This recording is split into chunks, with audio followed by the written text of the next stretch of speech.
Hello and welcome back to Mr. Caro Plays FM23. Now today we're going to look at a familiar player who I have covered at least in 2 other videos.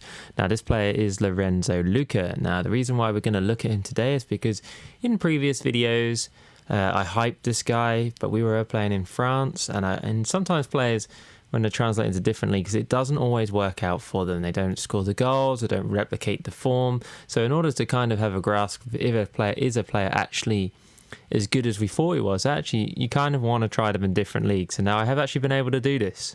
I signed Lorenzo for my Sampdoria save, and he has started pretty good, and I wanted to show you guys how this looks. So obviously I signed him for quite a relatively cheap fee for £2.2 million, and you can see that he's scored 7 goals in 10 games.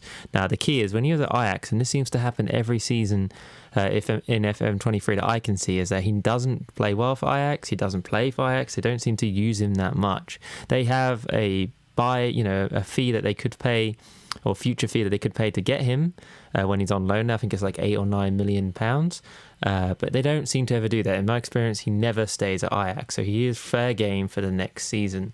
But like I say, if you look at his stats for me, 7 goals in 10 games. Now he's not going to, my team isn't an amazing team, so he's not going to maybe score as much as he did for my Bordeaux team, at least certainly at this point in his Sampdoria career.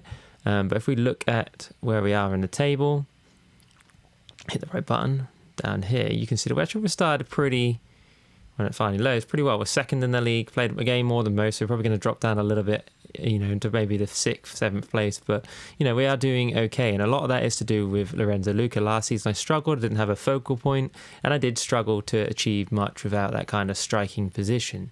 Now if we look at how I'm using him, it is exactly the same as I did with my Bordeaux save, a slightly different formation, but effectively he is a centre forward or a complete forward, and that is how I'm using him in this save, and it does work well for me. As you can see that the player instructions, if we have a quick look at that, it's a kind of a very basic, I don't think I've added too many of them myself, I think that defaults in with those kind of things, and that's effectively getting him to use the ball, use it well, to roam from position, to dribble with the ball, that kind of approach, and it does work well. So yeah, if you like this video, please give it a like and subscribe, hit the notification for more videos. See you later, goodbye.